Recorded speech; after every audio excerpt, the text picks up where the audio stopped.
Hi, Dave Cady here, 5th Dan Black Belt, President of the Northern Martial Arts Association. In this video we're going to talk to you about the 72-hour Extreme Bug Out Bag. One of the important factors of any backpack that you have for any use is that you actually train with that bag. So you know what? Let's go for a hike. Follow me.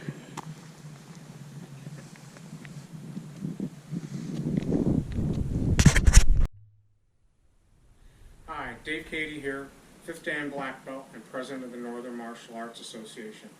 This video that we're doing is an update on 72-hour bag video.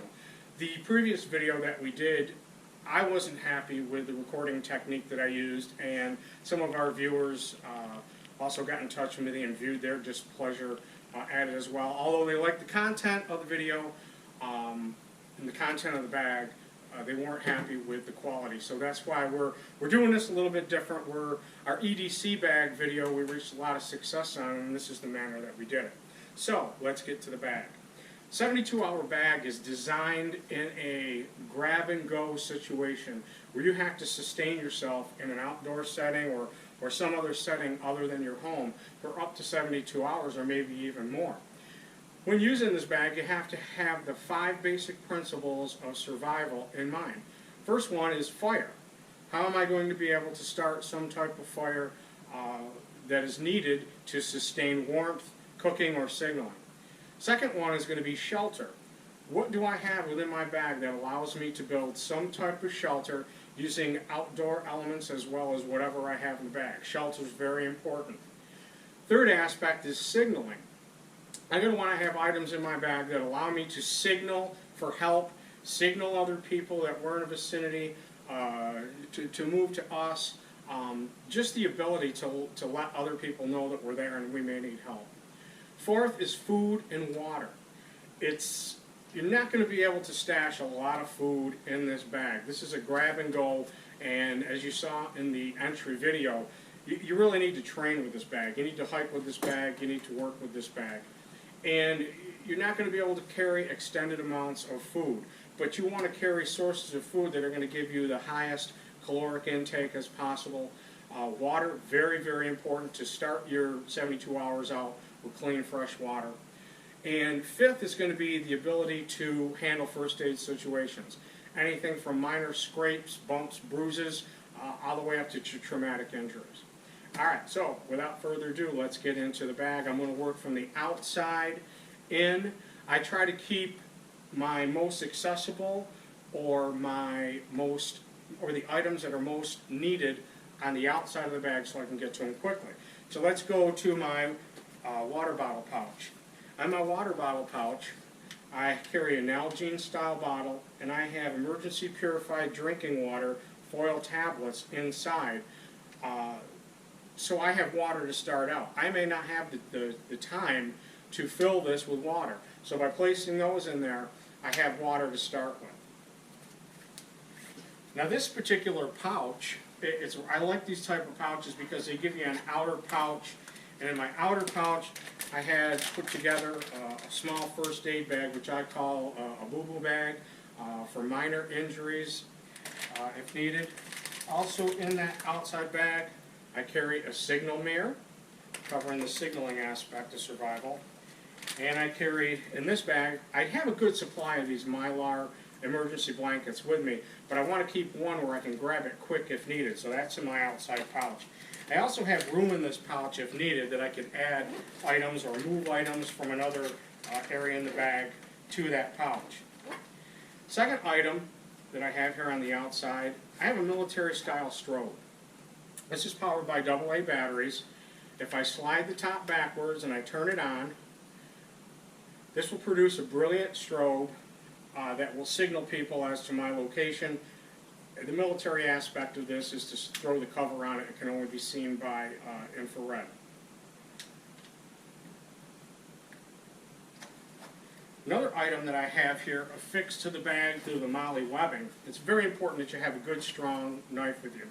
And I'm not pushing any particular brands, but this particular knife I like. It's made by Gerber. It's called the LMF, the Light Multifunction.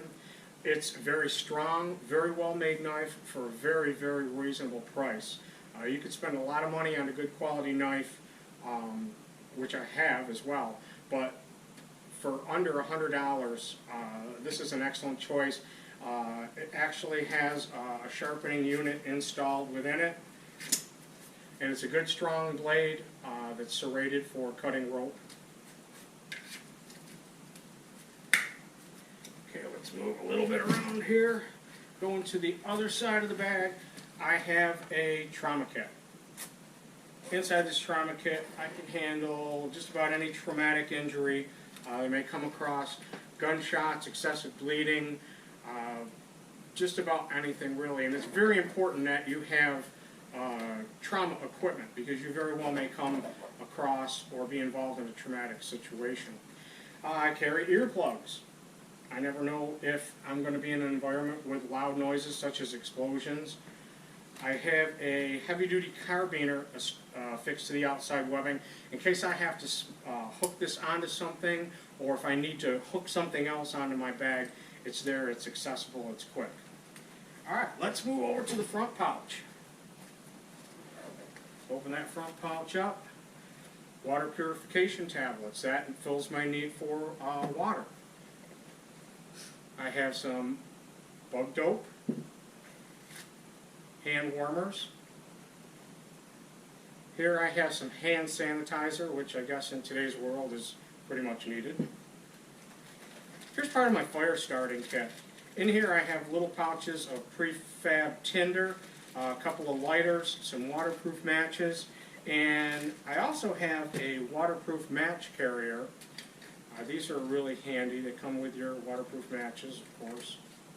And it has a striker on the, where did that go? Oh, a striker right here on the side. Okay, so that's a really handy item. Electrical tape. And I have a syringe bottom here in case I have to flush some type of wound, or maybe out of something in an eye, or some debris within a cut. Okay, let's move to the next portion of our bag. This is the main, what I call the main compartment. In this compartment, carry a small portable saw. I have a magnifying glass in case of splinters or anything that might come up like that. Now, in here I have a signal whistle, a small multi-tool, and a P38 can opener. This is a handy little tool. This has all types of different, survival tool, has all different types of applications. I know some of this stuff may seem redundant, but I always try to have a little bit more on hand with me than what I really need. Here's a folding knife with a flat screwdriver top. Here is a multi-tool. These are paramount in any survival bag or EDC bag. Never know when you're going to need that. I carry various markers with me, black, red, felt tip, regular pens, and inside here I also have a little admin kit with pad, paper. I never know when I might have to take notes or write notes. Eyeglass wipes for my eyeglasses or any other equipment I may have. There's another Mylar blanket. These are very handy as well, celluloid light sticks, and I carry a good supply of these within all my bags. These are good for signaling, they're good for light, they're good if you're on a trail at night. Other folks can follow you along. On the inside portion I have Kleenex, some more light sticks. I got a little tool here that I came across years ago, and I found it very handy when I was on the SWAT team. It's like a little mini pry bar. It's great for prying, pulling things up or whatever, very strong, and that's an excellent little tool.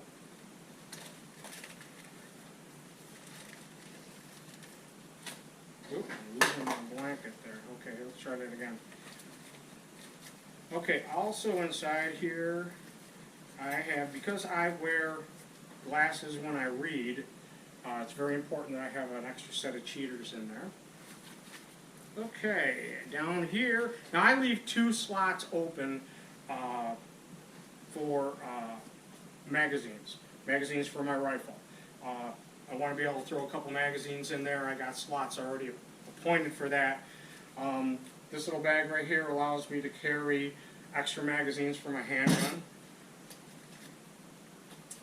Okay, let's move to the other compartment here. I've got a little bit of a glitch here with this blanket, so bear with me. Okay, up in this little portion up here, I have some more hand sanitizer. Okay, this is a battery carrier for my CR123 batteries. CR123 batteries I use in some of my flashlights. I use them in my handgun lights, and I also use them on the tactical lights on my rifle.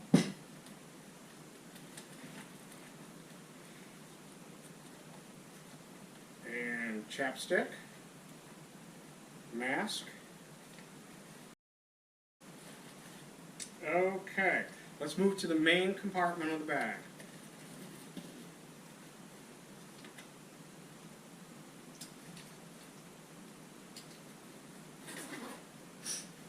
Alright, in this compartment, I have an extra supply of all the batteries I may need. Now, this is the only item that I exchange between my EDC bag and my 72-hour bag, this bag right here. And it's because it's got some costly equipment in it. In this bag, I carry a solar bank charger, which is very handy because I can charge my phone, I can charge my GPS unit, I can charge flashlights with this, and this will recharge using power of the sun through the solar application. Another handy item that I have with me all the time is my GPS unit. The handheld GPS unit allows me to give an exact location, find an exact location, and even plot a course that I need to take. Now, you can't rely on your cell phone. Cell phones are great. They have all kinds of applications on them for all kinds of things. Maps, location finding, things like that. But you may not have cell service where you are, and cell service may not be available. GPS works on the global satellite positioning system, and as long as that doesn't go down, you're always going to be able to find out exactly where you are. And like I said, that's the only item that I switch from bag to bag. Okay, coming up here I have what I call a sustainment bag. In my sustainment bag I have a good supply of cellular light sticks. I also have I actually have two of these. These are the paper masks. Inside the main compartment, this is where I carry my foodstuffs and some minor first aid items. This was pretty good find, emergency food rations, 2,400 calories right there. I have some bits and pieces of MRE meals in here, some of the basic pieces of it. I have beef jerky, beef sticks,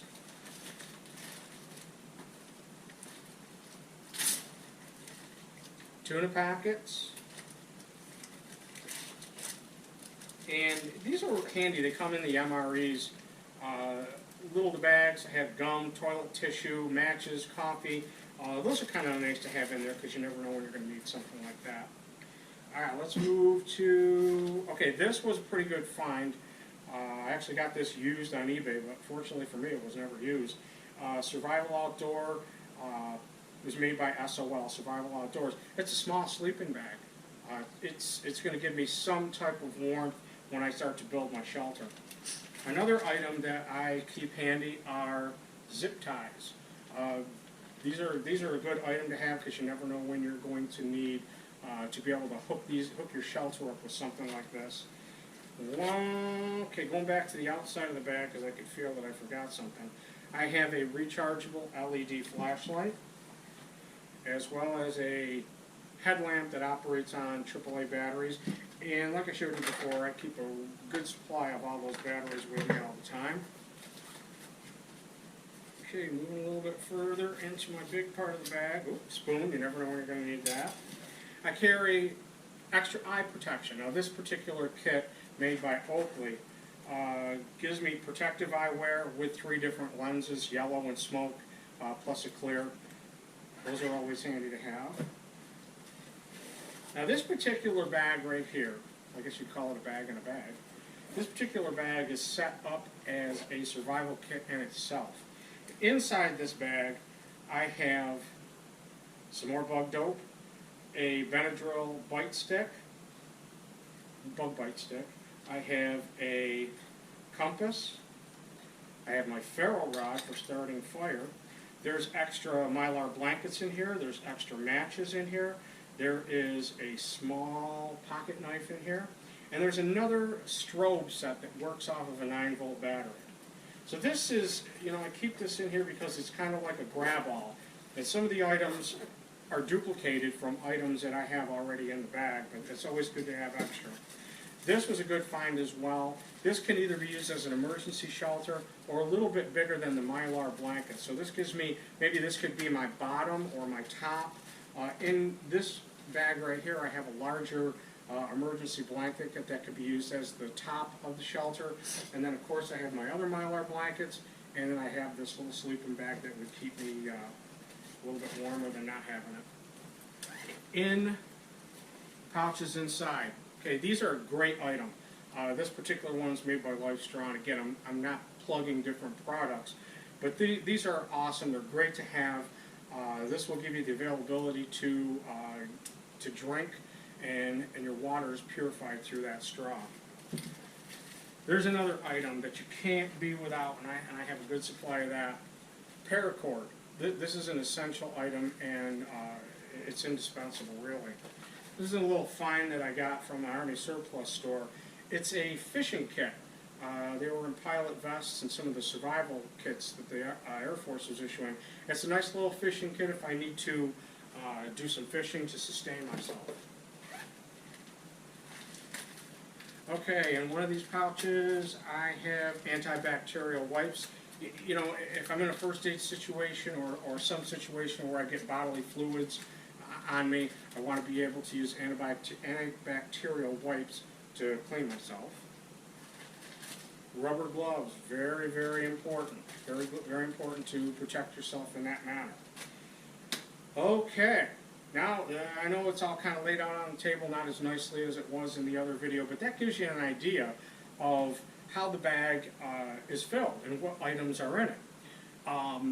You want to make sure you keep those 5 basic principles of survival in mind. First one is fire.